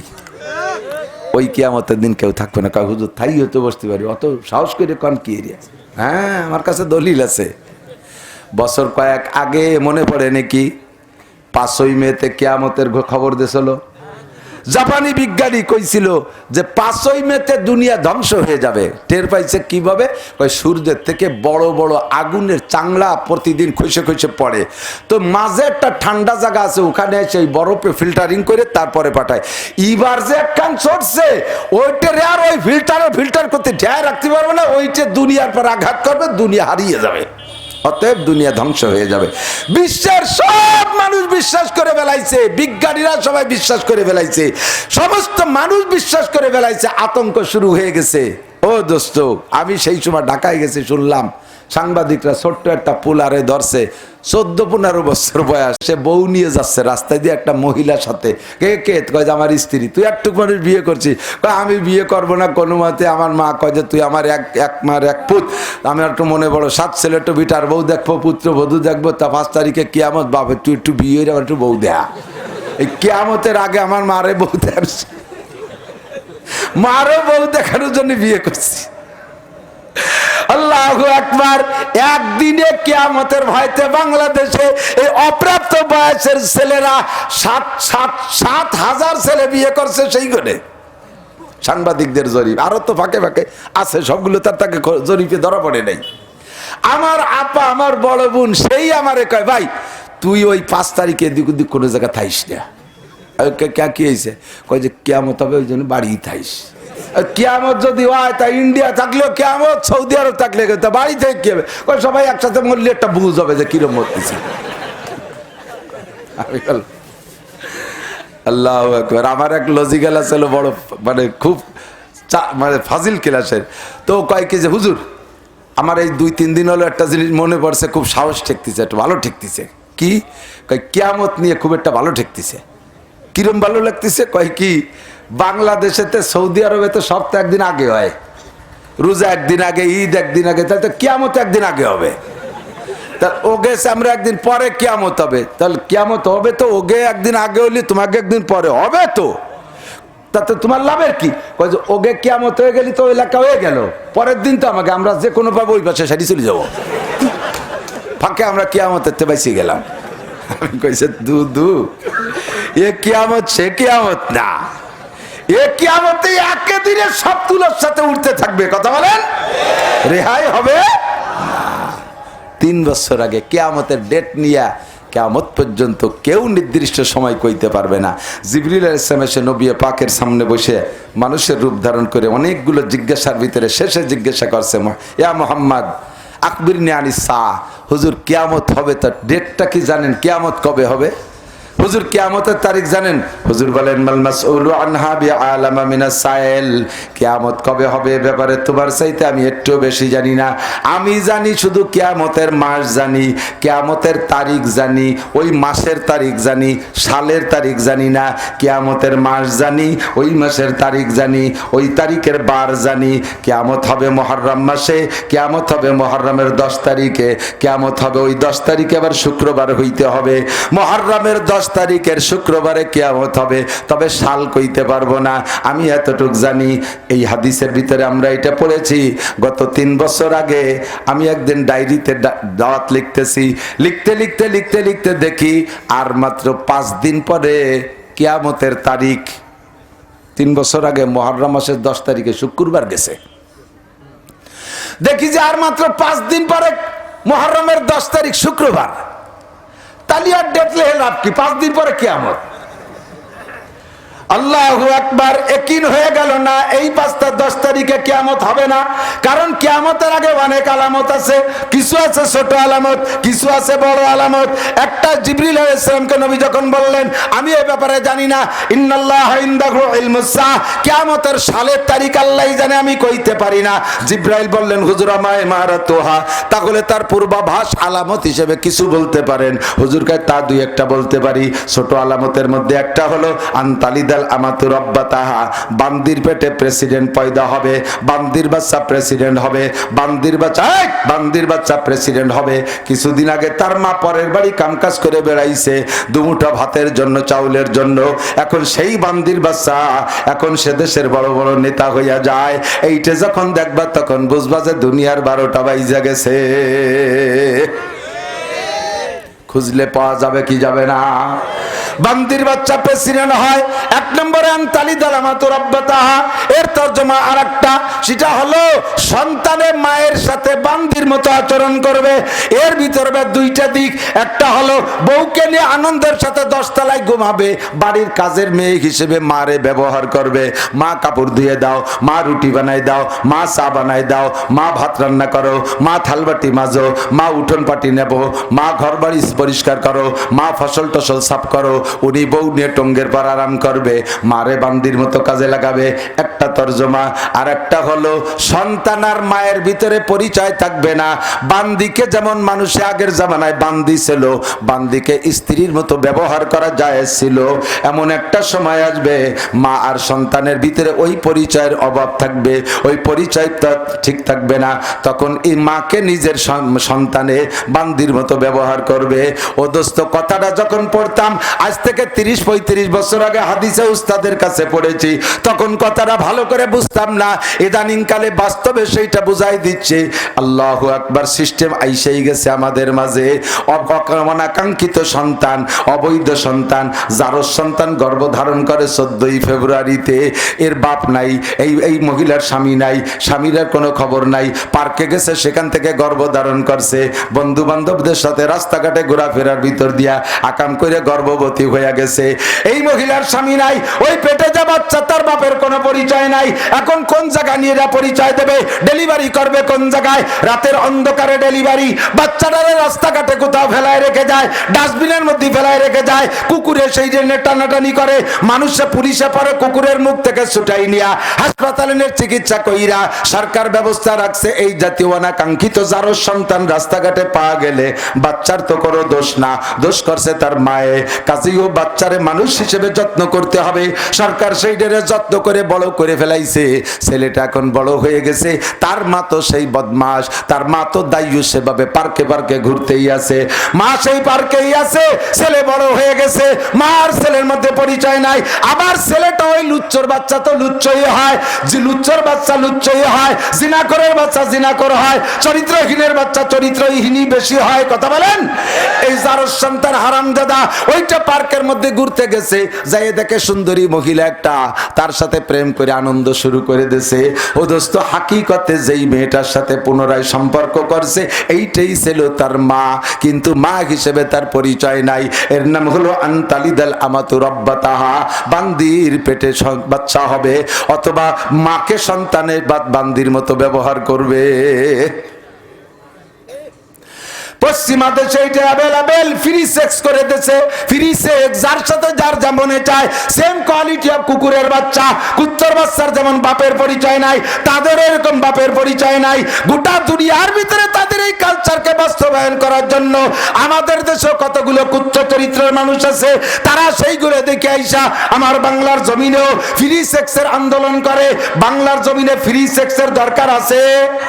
যদি কেউ উত্থাপন করে তারে ভুলের মালা, যদি কেউ এ ব্যাপারে কথা বলে তারে ভুলের মালা না কিসের মালা? জোর হলো না কিসের মালা? ওরে জারজ সন্তান হারামজাদা জাউরার বাচ্চা, বাংলার জমিনে আমাদের ফ্রি সেক্সের দরকার নাই। আমাদের আত্মীয়তা বন্ধন ঠিক থাকতে হবে। কথা বলেন ঠিক ঠিক না? আমরা আত্মীয়তার পরিচয় দিয়ে বাঁচতে চাই, আমরা বৈধ সন্তানের বাংলাদেশ গড়তে চাই। শাহজালালের বাংলাদেশ, শাহপরানের বাংলাদেশ, শামসুল হক ফরিদপুরের বাংলাদেশ, আবুল হাসান যশোরের বাংলাদেশ, চরমুনার পেশাবের বাংলাদেশ, হাজী শরিয়াতুল্লাহর বাংলাদেশ, লক্ষ লক্ষ উলামায়ে কেরামের বাংলাদেশ, বিশ্ববিখ্যাত হাফেজের বাংলাদেশ, সারা পৃথিবীর শ্রেষ্ঠ আলেম আব্দুল মালেক সাহেবের বাংলাদেশ। ঠিক কিনা? কাজেই তোদেরটা নিয়ে তোরা থাক। আমি মাঝে মাঝে বলে থাকি, ওয়াজ তো সবই ইউটিউবে চলে আসে। সেদিনকে গিয়েছিলাম সুন্দরবন এলাকায় ওয়াজ করতে, ওইগুলো সব আমি খুব লক্ষ্য রাখি। ওই দেশে আছে এই সুন্দরবনের পাশ দিয়ে, এরকম কি কয় পলি মাটির জমি, এরকম সরু, যখন এই ভাটায় পানি নেমে যায় এর অনেক দূর পর্যন্ত পানি শুকিয়ে যায়, আবার জোয়ারে সব ভরে যায়। ওর ভিতরে গাড়া আছে, গর্ত আছে, ওই গাড়ার ভিতরে কাঁকড়া থাকে। আর ওই সুন্দরবনের শিয়ালে কাঁকড়া শিকার করে খায়। সিস্টেম হলো ওই গালার মধ্যে ল্যাস ঢুকাই দিয়ে কাঁকড়ার মাথায় সুরছুরি দেয়, আর কাঁকড়া খেসফেস করে ল্যাস কামড়ায় ধরে, আর কুত্তে শিয়ালের টাইম দিয়ে উঠে সেই কাঁকড়ারে খায়। জীবন ভরে এইভাবে কাঁকড়া শিকার করে খায়। এখন শিয়াল একটা মুরব্বী শিয়াল, উনি ল্যাস ঢুকাই দিয়েছে, কাঁকড়াও মুরব্বী কাঁকড়া, পুরো বতি কাঁকড়া বুদ্ধিমান কাকড়া, ও আজকে ওরে খেলা দেয়া দেবে বলে আগায় চুরচুরি দিয়েছে, ও পাইতে কোড়াই দিয়ে উঠে যে সেই শিয়ালের লেজের একের গোড়াইতে মারিয়ে দিয়েছে, এমন কাটা দিয়েছে লেজ নিচেই রয়েই গেছে। এখন উনি লেজ কাটা অবস্থায় টাইনি উঠে দেয় যে কাকড়া ওঠে নাই, লেজও নাই। আর উনি হলো শিয়াল সমিতির সভাপতি। কি করিয়া এই লেজ কাটা অবস্থায় উম্মতের মধ্যে যাবে লুকাই বেলায়, তাকে এখন উনি ওই জায়গায় বসে পাতা দিয়ে ডাইয়ে ডুইয়ে বসে শিয়ালদের মাধ্যমে 2-4 শিয়াল আশেপাশে যারা আছিল তাদেরকে দিয়ে পুরো শিয়াল সম্মেলন ডাকছে। ডাকে বলতেছে, দেখো জনগণ, আমি তোমাদের ভিতরে প্রবীণ, আজ আছি কাল নাই, শেষ কথাটা বলে যাই। মুরব্বিয়ান একটা ওয়াজ দিচ্ছে, বিদায় হজের ভাষণ। উনি বলতেছে যে আমি কখন আছি কখন যাই চলে যাই বলা যায় না, আমি তোমাদের জীবনের শেষ মুহূর্তে একটা শেষ নসিহত করে যাই, সেটা হলো এই লেজ আমাদের পূর্বপুরুষদের আমাদের আল্লাহ তাআলা একটা লেজ দিয়েছে, লেজ আমাদের সাথে থাকে, বিভিন্ন কাজে লাগে, তবে এই লেজটা আমাদের কিন্তু মহা বিপদের কারণও হয়ে যায়। বিভিন্ন সময় মানুষের ধাড় দিলে চিপা চাপার ভিতর দিয়ে দৌড় দিতে হয়, বডিটা সারি জাতি পারলেও অনেক সময় লেজে পেশায় ধরা খেয়ে দিতে হয়, কাজে এই লেজগুলো কেটে ফেললেই ভালো হয়। এত সুন্দর করে বক্তৃতা দিচ্ছে, প্রায়জন বুঝিয়ে ফেলাইছে, দামড়া দামড়া কেনাচ্ছে যেগুলো সেগুলো বুঝিয়ে ফেলাইছে, হ্যাঁ তাহলে লেজ কেটে ফেলতে হবে। এখন কিছু তো আছে ভালো, কয় যে স্যার আমাদের পূর্বপুরুষ তো এইভাবে লেজ নিয়েই আমাদের জন্ম, তো কোনো একজন শিয়াল আজও পর্যন্ত লেজে পেঁচায় কের কাছে মানুষের কাছে বাড়ি দুড়ি খাইছে, এ তো আমরা বিশ্বকোষ পড়ি কোনো জায়গায় দেখিনি, ইতিহাসে কোথাও লেগে না। আপনি আজকে হঠাৎ করে এই আজ কেন বললেন? আপনি একটু উঠে দাঁড়ান তো স্যার। আর উনি উঠলি তো ধরা পড়ে যায়, টেলি টেলি উসারে দিয়েছে, উনার ভাষায় লেজ নাই। তুমি লেজ কাটা, এই জন্য সারা দুনিয়া সবাই লেজ কাটা বানাবা। আমাদের পূর্বপুরুষের লেজ থাকাতে বিপদে আমরা পড়ি নাই, কেমন পর্যন্ত পারবো না। তুমি ধরা খাইছো কাকড়ার কাছে, সেই জন্য সবাই লেজ কাটবে, এটা হতে পারে না। তোরা যার সন্তান হারামজাদা, তোদের বংশ পরিচয় দেওয়ার কায়দা নাই, আর কোনোদিন গুছাতে পারবি না। এই জন্য আমরা মুসলমানরা লেজওয়ালারা, আমরা তোদের কথা লেজ কাটা হইতে রাজি, ঠিক কি ঠিক না? আমাদের বংশ পরিচয় চলবে, শুধু বংশ পরিচয় না, আমাদের শিক্ষা পরিচয় মুহাম্মদুর রাসূলুল্লাহ পর্যন্ত দিতে পারি। আমার উস্তাদ কাশেনী হুজুর, তার উস্তাদ শাইখুল হাদিস সাহেব, তার উস্তাদ হুসাইন আহমদ মাদানী, তার উস্তাদ আনোয়ার শাহ কি বলা হয়, তার উস্তাদ হাজী কাসেম নানুতুবি, মাহমুদুল হাসান দেওবন্দি, তার উস্তাদ কাসেম নানুতুবি, তার উস্তাদ হাজী ইমদাদুল্লাহ মুহাজিরে মক্কি, তার উস্তাদ শাহ আব্দুল হক মুহাদ্দিস দেহলভী, তার উস্তাদ, এমন করে যাইতে যাইতে যাইতে যাইতে মুহাম্মদুর রাসূলুল্লাহ পর্যন্ত বলতে পারি। শেষমেশ মুহাম্মদুর রাসূলুল্লাহর উস্তাদ আল্লাহ। আমাদের সব কিছুর পিছনে লেজ আছে, আছে না নাই? ও কপাল পোড়া, কিয়ামতের আলামতের মধ্যে একটা হলো এইভাবে জারজ সন্তানের প্রোটেকশন বেরিয়ে যাবে। হুজুর বলেন আরেকটা আলামত আছে, তাকিল্লুর রিজাল ওয়া তাকসুরুন নিসা, কিয়ামতের আগে পুরুষের সংখ্যা কমে যাবে, মহিলার সংখ্যা বেড়ে যাবে। বাড়া শুরু হয়েছে কি হয় নাই? এক হাসপাতালের ক্লিনিকের মালিক আমারে বলতেছে, হুজুর আমার তো পরাণ কাঁপতেছে, কিয়ামতের আলামত এইগুলো আপনাদের কাছে শুনি, একে আমাকে হাসপাতালেতেই শুরু হলো নাকি তা আল্লাহ জানে। আমার হাসপাতালে কয়েকদিনই 30টে বাচ্চা সিজারে বের হয়েছে, তার ভিতরে 27টে মাইয়ার 3টে ছেলে। এত প্রোটেকশন শুরু হয়ে গেছে, মহিলাদের প্রোটেকশন এত পর্যন্ত হবে যে একজন পুরুষের জিম্মায় 50 জন মহিলা হবে। মা হবে, খালা হবে, বুবু হবে, নানি হবে, দাদি হবে, মেয়ে হবে, নাতনি হবে, পুতনি হবে, এমন করে বাড়তে বাড়তে একজন পুরুষের মাথায় 50 জন মহিলার বোঝা উঠবে। এভাবে বাড়বে। নগদে আর একটা দেখতেছি, হুজুর এটার কথা কই নেই, কিন্তু আমি যা দেখতেছি সামনের পর, সেটা হলো তাকসুরুল কাল ও তাকিল্লুল গনাম, কুত্তো বাড়িয়ে যাবে, ছাগল কমিয়ে যাবে। রাস্তায় কুত্তো চালায়, গাড়ি চালাতে পারি না। ফিরাই দেখি যে জায়গায় জায়গায় বলছে ওরা মিটিংটাকে আছে 10টা 15টা 20টা। আর আগে প্রত্যেক বাড়ি ছাগল ছেলে, ছাগল নাই, ছাগলের একটু দুধ ওষুধ খাতিও পাওয়া যায় না। এটা আমার কথা দোস্ত, হাদিসের কথা হলো তাকসুরুল নিসা ওয়া তাকিল্লুর রিজাল, পুরুষ কমে যাবে, মহিলা বাইরে যাবে। এবার হুজুর আরেকটা আলামত বললেন, ও জায়গা কিয়ামতের পূর্বাভাসের মধ্যে একটা হলো কি বলা হয়, আনতালি দালামাতু রাব্বাতাহা ওয়া আনতারাল হুফাতাল উরাতাল আলাতা রিয়া আশা ইয়াতাতাওয়ালুনা ফিল বুনিয়ান। যখন তোমরা দেখবা এত গরিব পায়ে একটা জুতা পাই নাই পরতে, পরনে পর্যাপ্ত কাপড় পাই নাই, পরের বাড়ি এক মুঠ ভাত চেয়েছে, খেয়ে বেড়াইছে। ওর মা পরের বাড়ি বান্দিগিরি করে বেড়াইছে। এই সমস্ত গরিবের পোলাপানগুলো হঠাৎ করে আঙ্গুল ফুলে কলা গাছ, এতাতাবালুনা ফিল বুনিয়ান, লম্বা লম্বা উঁচু উঁচু বিল্ডিং বানানোর পাল্লা প্রতিযোগিতা শুরু হয়ে যাবে। কিছুদিন আগে পরের বাড়ি ছাগলের রাখাল ছিল, পরের বাড়ি কামকাজ করে বেড়াইছে, চারটা ভাত পায় না, ভিক্ষা খয়রাত করে বেড়াইছে। হঠাৎ করে কিভাবে টিকিটারটা কিনা আমেরিকান ভিসা পায়া মাসে 5 লাখ 10 লাখ টাকা কামাই করে। বন্ধুরে, বিশাল বিশাল বিল্ডিং। কয় চেয়ারম্যানকে বিল্ডিং কয়তলা? কয় ওরা তো পূর্বপুরুষের বিল্ডিং 3 তলা, আমার বিল্ডিং হবে 5 তলা। এমপি সাহেবের বিল্ডিং কয়তলা? ওটা 7 তলা, তাহলে আমারটা হবে 10 তলা। মন্ত্রী সাহেবের বিল্ডিং কয়তলা? ওটা আছে 20 তলা, আমারটা হবে 25 তলা। বিল্ডিং এর পাল্লা চলবে। ওদের গাড়ি কয়টা? আমার তার চেয়ে 5টা বেশি হবে। ওদের কি আছে? তার চেয়ে আমার বেশি হবে। এগুলো পাল্লা চলবে। নামাজের পাল্লা থাকবে না, রোজার পাল্লা থাকবে না, হজের পাল্লা থাকবে না, যাকাতের পাল্লা থাকবে না, সুন্নতের পাল্লা থাকবে না, দাড়ি টুপির পাল্লা থাকবে না, ফরজ ওয়াজিবের পাল্লা থাকবে না, ইবাদতের পাল্লা থাকবে না, তাহাজ্জুদ ইস্তেকাবিনের পাল্লা থাকবে না, দান খয়রাতের পাল্লা থাকবে না। পাল্লা শুরু হয়ে যাবে যত গুনার কাজের। শুরু হয়েছে কি হয় নাই? ওগে বাড়ির বিয়েতে কয়দিন বক্স বাজাইছে? কয় 3 দিন। আমাদের চলবে 1 সপ্তাহ। ওরা কি সাইজের বক্স আনছে? ওরা এই সাইজের বক্স আনছে। আমরা আনবো মাথা সমান সমান বক্স। মসজিদের দিকে 5টা বক্স ফিট করে দিয়ে, এই যে ঢোলের বাড়ির আওয়াজে, ওরে বাবা, মূল ঢোলে অত আওয়াজ হয় না, এই কম্পিউটার ঢোলে যে আওয়াজ হয়, এই ঢোলের বাড়িতে মসজিদের তলা ফেটে যায়। মুসল্লি নামাজের মধ্যে পেশাব করে দেয়। আরে বানাই কই না, আপনারা মনে হয় যে সব কথা বানাই। আমার সাথে গোরেন যে কত পাবেন এই সমস্ত আজিব আজিব। এক জায়গা গেছি, যে বাড়ির পর আলকাতা তো দোকানে হয়, সে বাড়ির পর আলকাতা। আমি কই বাড়ির পর আলকাতা? কয় যে ইমাম সাহেবের বেতন বাই পড়ছে, তাই উঠানোর জন্য আলকাতা দিছে। শুনছেন কোনদিন এই সমস্ত আজিব আজিব? আমার কাছে এসে ইমাম সাহেব কয়, হুজুর নামাজের মধ্যে 1 পট পেশাব বাড়ে গেলে কি নামাজ ছুটে যায় নাকি? আমি কবি নামাজের মধ্যে পেশাব বাড়ে গেলে অজু তাই, তো অজু না থাকলে নামাজ হয়। কয় যে হুজুর এই পাশের বাড়িতে যুবকরা পাল্লা দিয়ে 3 দিন পর্যন্ত বক্স বাজাইছে বিয়ের অনুষ্ঠানে, সে যে কি ডোলের বাড়ি, ঠেয়াতে গেলে মার খাইতে হয়। বাড়ির ঠেলে আমার মুসল্লি 2-3 জনে সেই ঘটনা ঘটে গেছে, বুড়ো বুড়ো, তারা মশলা জিজ্ঞেস করছে। আমি কয় যে না, ওকে ফিরে নামাজ পড়তে কয় নামাজ ওই নেই। ইমাম সাহেব কয় তাহলে তো আমার ওই নেই। বলে ওর ও মুতে দিছে নামাজের মধ্যে ডোলের বাড়ির ঠেলায়। ফাজলেমি, কপাল পড়বে, আগুন ধরবে। খালি করোনার অভিজ্ঞান দে না। আসতে কানে জামিন কুতিয়াসিল কুবাতা তাবা, তসবির সুতা কেটে দিলে দানা যেমন টপ টপ করে পড়ে, খুদার গজব ওই রকম আসবে। ঘূর্ণিঝড়, টর্নেড, নার্গিস, আইলা, বুলবুল, আমপান, ফানি, তারপরে জলোচ্ছ্বাস, কি বলা হয়, অনাবৃষ্টি, অতিবৃষ্টি, অগ্নিবৃষ্টি ইত্যাদি ইত্যাদি আসতে তালে আছে। এই বছর কাইতেন ফসলের উপরে যেভাবে বৃষ্টি গেছে, কাইতেন ফসল সব শেষ। সরিষার মন এখনই 4000 টাকা, পেঁয়াজের মন দোস্ত 2000 টাকা, আলুর কেজি এখন সিজন থাকবে 5-7 টাকা, আলুর কেজি এখনই 20 টাকা।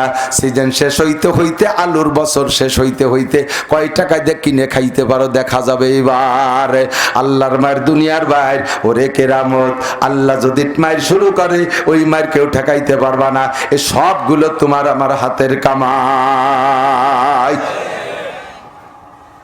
ঠিক কিনা? আল্লাহরে দোষ দিয়ে লাভ নাই।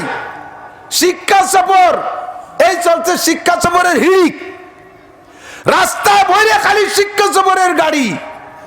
তার ভিতরে আজকে দেখলাম ফেরির মধ্যে এক জায়গা, আহারে, মুসলমান, হিন্দু, বুদ্ধ সব মিলাইয়া একদল হইয়া গাড়িতে আসতেছে। মুসলমান সব মিলাইয়া যাইতেছে কোন জায়গা? গাড়ির মধ্যে হিন্দু আছে, মুসলমানও আছে। শিক্ষা সফরে যাচ্ছে রবি ঠাকুরের মাজার জিয়ারত করতে। এ দাতালের দলরে কি করছে এখন দিদি? জিজ্ঞেস করতে, ওদিক যাচ্ছ, এদিক যাও, ভালো এক যাও, চরমুনায় যাও, গোফেরডাঙ্গা যাও, ওদিক এক জায়গা যাও। কয় না, যে কিছু হিন্দু লোক আছে, তাই কিছু হিন্দু লোক আছে, তাদের দাপটে তোরা বেশিরভাগ মুসলমান রবি ঠাকুরের জায়গা যাস। তোরা বেশিরভাগ মুসলমান, তোকে দাপটে হিন্দু কয়জন নিয়ে যায় ইস্তেমার মাঠে, চরমুনের মাঠে নিয়ে যা, তা তো পারো না। তাই যদি না পারিস, হিন্দুদের গাড়ি হিন্দুদের দিকে ছেড়ে দে, তারা উলাকান্তি যাক, আর তোরা ইস্তেমার ময়দানে যা। তোরা চরমনের ময়দানে যা, তোরা গহরডাঙ্গা যা। জোরে বলেন ঠিক কি ঠিক না? কপাল পড়ছে মুসলমান, শিক্ষা সফর কি শিখতে যাও? আগানে বাগানে বসে তসবিহ টিপা শিখতে যাও। জীবন ভরে যা কই হচ্ছে তারই প্র্যাকটিস করতে যাও। শয়তানি যত। এই শিক্ষা সফরের বছর, প্রত্যেক বছর এইগুলো চলে। প্রায় শোনা যায় খবরে শিক্ষা সফরের গাড়ি অ্যাক্সিডেন্ট করিয়া এক কান্তি কান্তি বাড়ি যাচ্ছে, হাত পা ভেঙ্গে পঙ্গু খোড়া 5টা 7টা মারা গেছে। লজ্জা হয় না? ঘৃণা করে না? কি শিখতে যাও? শিক্ষা সফর 1 নম্বর শিক্ষা সফর যদি শিখতে হয়, আমি শিক্ষা সফরের নাম বলে দেব, ইনশাআল্লাহ বিরোধিতা করতে পারবেন না। শিক্ষা সফর যদি বলে, তবলিগের সফরের নাম শিক্ষা সফর। কথা বল না? তবলিগের সফরের নাম শিক্ষা সফর। হাঁটতে শিখায়, শুইতে শিখায়, বসতে শিখায়, খাওয়া শিখায়, ডিলা শিখায়, কুনুক শিখায়, দস্তরখান শিখায়, মেসাক শিখায়, নামাজ শিখায়, ওযু শিখায়, গোসল শিখায়, কিভাবে কথা বলবেন, অল এভরিথিং শিখায়। সবকিছু শিক্ষা দেয়, তার নাম শিক্ষা সফর। আর এই জায়গায় কি শিখায়? প্রেম শিখায়, পিরিত শিখায়, জিনা শিখায়, ব্যভিচার শিখায়, মদ শিখায়, গাঁজা শিখায়, এবা শিখায়, বিড়ি শিখায়, অপহরণ শিখায়, ধর্ষণ শিখায়, ইফটিজিং শিখায়। এর নাম শিক্ষা সফর, এর নাম কুশিক্ষা সফর। এর নাম কি? কুশিক্ষা সফর। দল দৈরে যায়, যেখানে সেখানে নামায় দেয়, দাঁড়ায় দাঁড়িয়ে সেন্টাইনি দিয়ে বাগান ভিজে তিতালে দেয়। ছাত্ররা ভিজেছে, মাস্টাররাও দেয় যে আরো জোর সে মেরিয়ে দিয়েছে। কাদার দল কোথাকার। লজ্জা করার দরকার, খুদার গজব টেনে আনবি। আর নির্বাচনের বছর বাংলাদেশে আমি যতদিন বুঝা শিখছি, সেই দিন থেকে আমি পর্যবেক্ষণ করি, নির্বাচনের বছর বাংলাদেশে গজব বেশি হয়। 2টা নির্বাচন, একটা হলো জাতীয় নির্বাচন আর একটা হলো ইউনিয়ন নির্বাচন। এই 2 বছর গজব বেশি হয়। কারণ কি জানেন? মুনাফেকে দেশটা ভরিয়ে গেছে। মুনাফেকে ভোট, 1 ভোট কয়জন রে দিছে? আপনারাই তো দিয়েছেন, কোন দিকে কয়জন রে দিয়েছে? আর দেবেনই না বা কেন দেবেন না? যেভাবে এসে ধরে, কি কব, সামনের বার তো কোয়া জানি তোরে দেব না, ধর্নে আরো এক বিপদে ফেলায়। আর আমরাও পয়সা কামাই করি ওই গনে। এই ভোট বেচা টাকা যারা খাইছো, তাড়াতাড়ি 2-4 দিনের মধ্যে ফেরত দিও। শুয়োরের গু খাওয়ার চাইতে নাপাক খাইছো। ভোট বেচা টাকা শুকরের পায়খানা খাওয়ার চাইতে নাপাক খাইছো মুসলমান। বমি ওইরে ফেলাও তাড়াতাড়ি। কালকে যে চেয়ারম্যানটা ফেরত দিবা। আজকে এক চেয়ারম্যান আমার সাথে ছিল এক মাহফিলে। চেয়ারম্যান সাহেব মাহফিলে 5000 টাকা দিছে, বলে তাড়াতাড়ি 1 লোকমা খাইয়ে কয় হুজুর রাত 2 জায়গা যাতে হবে। তো এইভাবে ডেলি যদি 3টে দাওয়াত খায় চেয়ারম্যান, 5000, 2000, 1000 টাকার নিচে তো আজকাল একজন চেয়ারম্যান কোনো বিয়ে তো দিতে পারে না।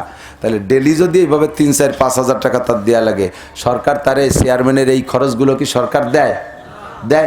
চেয়ারম্যানের এই খরচগুলো সরকার দেয় না। বেতন তার, হাদিয়া তার, বকশিস তার মাত্র 8 থেকে 10,000 টাকা। এই 10,000 টাকায় তার কি হয়? এখন তার কাজেই কিছু না কিছু তো করাই লাগবে। ওদিকে আমরা খাইছি লুটি ফুটে চেয়ারম্যানের 1 কোটি টাকা, ওর 5 বছরে তো তা কামাই করতেই হবে। সব মিলিয়ে তারাও দুর্নীতি করে, আমরাও দুর্নীতি করি। এর কারণে নির্বাচনের বছর গজবাজা বেশি হয়। আমি এবার মুকুল হলো না, বই হলো না।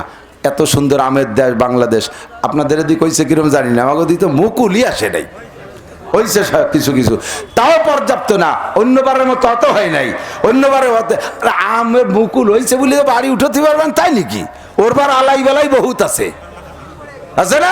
কুয়াশায় মারবে, শিলি মারবে, একটু বড়লি পুলা মানে স্যাংডাই দিয়ে ডিল মারিয়ে খাবে। এরবার আটটা শিলি মারবে, জলে মারবে, লাস্টে যে কটা থাকবে আমপানে মারবে। শেষে যে কটা থাকবে তা পাইয়ে বাড়ি নেব, কাটিয়ে কুটিয়ে দিয়ে যে তার মধ্যে ইঞ্জিনিয়ার বসে রয়েছে। এই পোক ডুয়ার কোনো হুটো নেই, ঢোকলো কোন ভাগ দিয়ে? ক্যান্টনমেন্ট বানাই বসে রয়েছে। আল্লাহর গজব, আল্লাহর কাছে তওবা করো। গজব আসার আগে তওবা করো। মহিলারা তওবা করো। রাস্তাঘাটে ফিল্ডিং মেরো না। যা বলতে যে সরে চলে যাই। আনতালিদাল আমাতু রাব্বাতাহা ওয়া আনতারাল হুফাতাল উরাতাল আলাতা রিয়া আশা ইয়াতাতাওয়ালুনা ফিল বুনিয়ান। ফকিরের বাচ্চা বড় লোক হইয়া বিল্ডিং এর পাল্লা দেবে।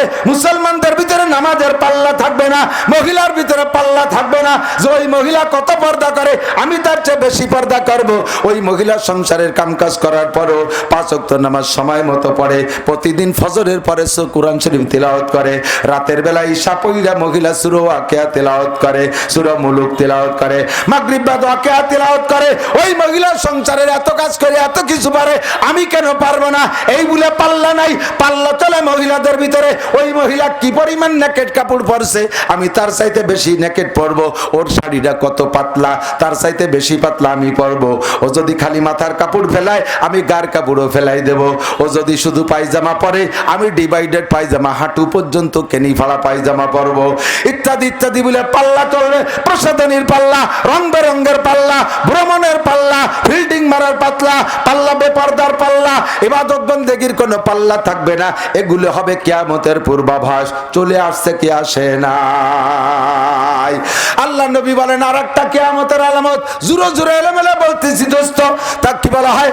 আল্লাহ নবী বলেন কিয়ামতের আগে মদ এই পরিমাণ বাইরে যাবে, মাদক আর নিশা খাওয়া, নিশা আর মাদক বাইরে যাবে, মানুষে ওপেনে কিনা বেচা করা পর্যন্ত চলে আসবে। আমার মুরব্বীরা সাক্ষী দেন, আপনারা ছোটবেলায় যখন কাছের কড়ি মার্বেল খেলতেন না, কাছে মার্বেল, মুরব্বীকে দেখলে খোট মোট ফেলায় তুই বাগান ছিঁড়ে দৌড়িতেন না? পরে আস্তে আস্তে আস্তে আস্তে দেখি যে এই খেলা ইজি হয়ে গেছে, বাপ বেটা একসাথে খেলে, সহজ হয়ে গেছে, এখন আর ঝামেলা নাই। আগে একটা বিড়ি সিগারেট যদি পোলা পানে খাইতো, মুরব্বীকে দেখলে মুঠির মধ্যে চিবিয়ে কোন দিক পলাবে পথ খুঁজে পাত না, ঠিক কিনা? এখন খাইতে খাইতে এত ইজি হয়ে গেছে, বাপের কাছে তো ছেড়েতে সিগারেট চাইয়ে খায়।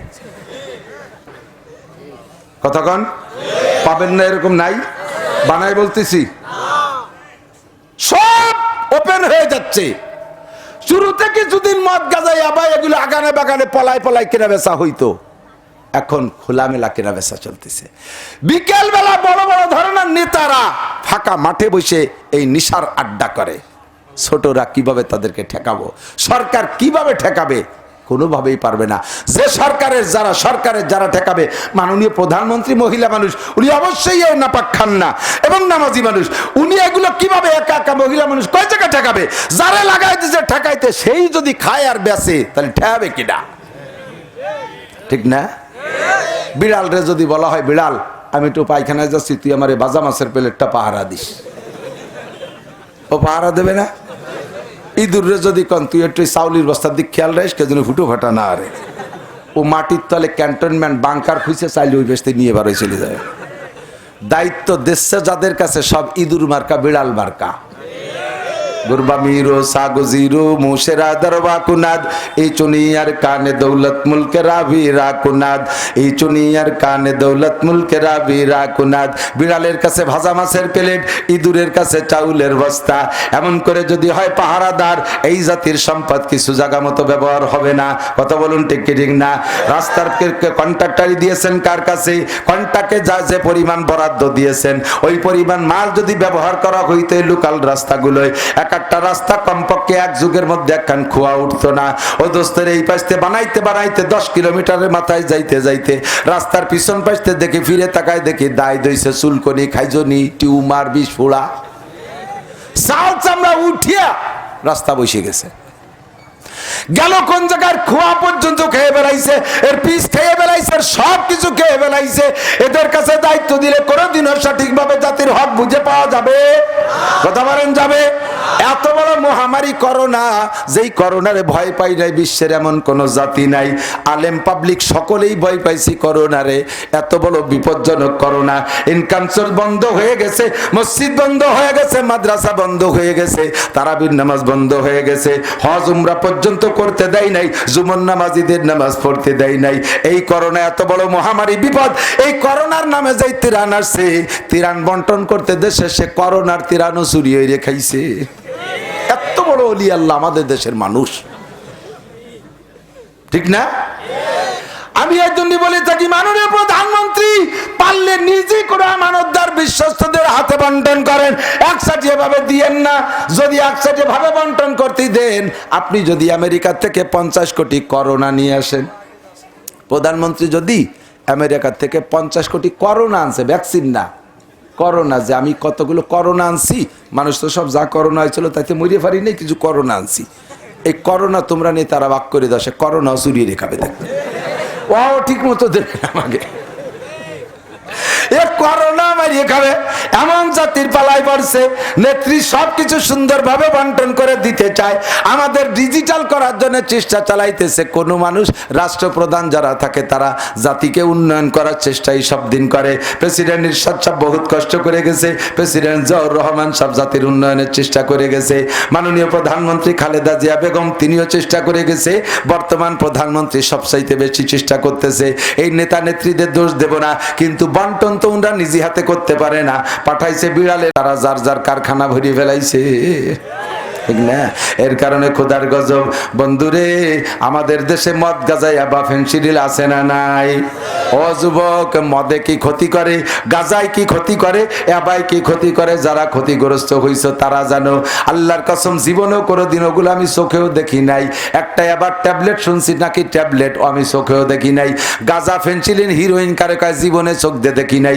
আল্লাহ যেন আমার দুনিয়ায় না দেখায়। যারা এগুলো সেবন করো তার ক্ষতি তারা রন্ধে রন্ধে উপলব্ধি করতেছো। সর্বোপরি ক্ষতি ডাক্তাররা বলেছে, তোমরাও জানো, সেক্স পাওয়ার যৌন ক্ষমতা চরমভাবে শেষ হইয়া যায়। ওরে বিবাহের আগে এগুলো ব্যবহার করে যৌবনটারে নষ্ট করেছিস, বিবাহের পরে তুই বিপদে বিপদে পড়বি, পস্তাবি। সে সময় হাজারো কান্দে কাটে কাম হবে না।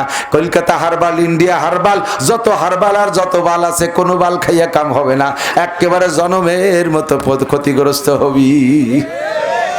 আটে রাস্তা দিয়ে দল দৌড়ে হাত দৌড়ে আটে যাতে পড়িয়ে না ডুল খায়, তাহলে ডোলে কাকা যে মাল খাইছে বলে তাল হারাই ফেলাইছে, চাকা স্লিপ করে মুসলমানের বাচ্চা। এদিক টাকা বলে গেলাম, আর বলতে পারি কিনা পারি তা আল্লাহ জানে, কারণ প্রত্যেকটা মুহূর্তে হায়াত নিয়ে টেনশন থাকি। আল্লাহ নবী পাক এই মেরাজের রাত্রে, গত মাসে তো মেরাজে গেছিলেন হুজুর, জাহান্নামের মধ্যে দেখে আসছে নারীদের শরম গাইতে তাদের নারী ভুড়ি পয়সে পুজ হয়ে বের হচ্ছে, আর পুরুষরা তাই জিভ বেঁধে চাইটে খাচ্ছে। হুজুর দেখে জিব্রাইলকে বলেন, জিব্রাইল এ কি দেখাচ্ছে, কি সত্যি নাকি ওই কল্পনীয় কিছু? কয় যে হুজুর সব আপনার উম্মতের পিকচার আপনাকে আল্লাহ তাআলা অ্যাডভান্স করে দেখাইছে। এগুলো কি? কয় আপনার উম্মতের যে সকল মহিলারা জেনাখোর, ব্যভিচার, পয়সার বিনিময়ে জেনা করে, আনন্দে জেনা করে, এই জেনাকারিনী মহিলারা তওবা ছাড়া মারা গেছে। প্রস্কটারে মহিলা বাড়ি থেকে করছে, স্কুল কলেজে পড়া অবস্থায় বন্ধু বান্ধবের সাথে আনন্দ করছে, তাদের বিচার কোটি কোটি বছর তাদের নাড়ি ভুড়ি পচে শরম গাদে বের হবে।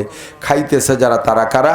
একদল হলো জিনাখোর পুরুষ, আর একদল হলো দুনিয়ায় মাদক আসক্ত যারা ছিল, শারিবুল খামার, নিশাখোর, মদখোর, গাঁজাখোর, ইয়াবাখোররা। এদের শাস্তি কোটি কোটি বছর ওই নারীদের শরম গাদে বের হওয়া, পচা পুষ তারা ভক্ষণ করবে।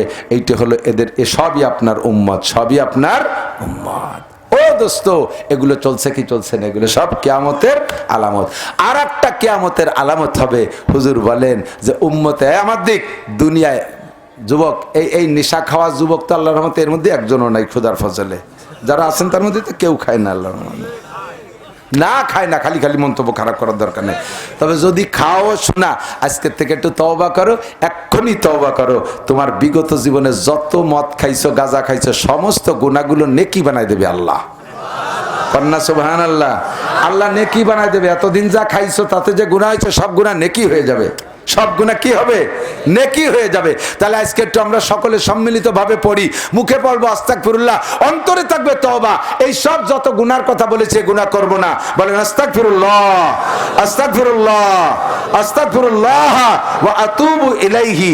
সংক্ষেপ তওবা, ছোট তওবা এভাবে আস্তাগফিরুল্লাহ ওয়া আতুবু ইলাইহি, এই তওবা করবেন সংক্ষেপে। আর একটা কিয়ামতের আলামত হলো, হুজুর বলেন পয়সা হলেই বাজারে মার্কেট সাজাবে, পয়সা হলে বাড়ি সাজাবে। একটা বাড়ির ভিতরে বাথরুমের যে মানে সাজ, তা আশ্চর্য, আল্লাহু আকবার। সে বাথরুমের কথা বললে আপনারা বিশ্বাসই করবে না, এমন আজীব আজীব বাথরুম মানুষে বানানো শুরু করে দিয়েছে। কমপক্ষে আপনাদের এইসব এলাকায় কি ছিল আগে? বেশিরভাগই পায়খানা বাগানে আগানে বাগানে করতো না, মাঠে ঘাটে সোপের আড়ালে বসে যেত না। বাড়ি পায়খানা কয় বাড়ি ছিল, কয় বাড়ি পায়খানা ছিল, বাগান বাগানেই যাতায়াত ছিল। এখন আল্লাহর রহমতে পায়খানা ঘরে ঘরে শুরু হয়ে গেছে। খাবেন যে জায়গা, শোবেন যে জায়গা, হাঁকবেন সেই জায়গা, নামও পাল্টে গেছে। আগে যত বাইরে যেত তার নাম যত আকতি যেত, তারপরে ভাষা পাল্টে হয়েছে পায়খানায় যেত, এরপরে এসে একটু ভালো হয়েছে একটু টাট্টিতে যায়, তারপরে আর একটু ভালো হয়েছে তার নাম হয়েছে লেট্রিন, তারপরে আর একটু উন্নতি হয়েছে নাম হয়েছে কি টয়লেট, এরপরে ভালো হয়েছে বাথরুম, এরপরে হয়েছে ওয়াশরুম। হ্যাঁ, অষ্টমী যে ফস করে মারি দিয়ে সে জায়গায় শুয়ে পড়বে, কোনো বাইরে যা লাগে না, পানি ফুনি বদনা টন্দা কিচ্ছু টানা লাগে না। রোজা না রোজ উন্নয়ন, কথা কন ঠিক না? এই দিন বদলে কত উন্নয়ন, কয় যে বাড়ির ঘরের ভিতরে বাথরুমে লাখ লাখ টাকা খরচ করবে, অথচ আল্লাহর ঘর মসজিদের চেহারা দেখলে পরাণ পড়ে। মসজিদে টাকা দিতে গেলে এই যে ধরছে হুজুর, বাপ ভালো না, চল ওয়াজ শেষ, এখন চলে যাই। যে লোকটা এই মুহূর্তে হাঁটা দেবে বোঝা যাবে ওই লোকটা মসজিদের বিপক্ষের লোক। আর মসজিদের বিপক্ষে হইলে কপাল পড়বে। মসজিদের পক্ষে থাকতে রাজি আছেন না? হয়তো তোমার ভাই যুবক শোনো, আমার মুরব্বী বাবারা শোনেন, হয়তো তোমার রাদিয়াল্লাহু তাআলা একদিন হুজুরের কাছে এসে কাঁদতেছে, আর পুবাই পুবাই লম্বা একটা মানুষ ছিল, কখনো কখনো পোলাপালের মতো আর সরল হয়ে যেত, এক কুক টেনে টেনে কাঁদতেছে। হুজুর কয়, ওমর কান্দো কা? কয় যে হুজুর আমার ভয় হচ্ছে, কিয়ামতে আমার ভয় হচ্ছে হুজুর, আল্লাহ যদি কয় যে সবাই ভেস্তে যাবে, একটা লোক দোজকে যাবে, সেই লোকটা মনে আমি ওমর। হুজুর হুজুর কে তুমি এ বই কয় হুজুর আমি কেউ আপনার এভাবে কুবাই গলা কাটতে যাইনি, আমি দাও নিয়ে আপনার গর্দান আনতে গেছিলাম, আমি সেই দিন আমি সর্বনাশ হয়ে গেছি হুজুর, আমি দোজকে যাবানি। হুজুর কয় যে ওমর, তওবা করলে কলেমা পড়লে আগের সব মাপ। সাহসে খুশিতে চলে গেছে। পরের দিন আইসি এক 2-4 দিন পরে আবার খুব হাসি খুশি ওমর এত খুশি, পয়সা করি কিছু বেশি পাইছে নাকি? কয় যে হুজুর আমার একটা জিনিস সাহস আছে হুজুর, কিয়ামতে যদি আল্লাহ কয় যে সব মানুষ দোজকে যাবে, একটা লোক ভেস্তে যাবে নবীরা ছাড়া, একটা লোক, সেই লোকটা আমি ওমর।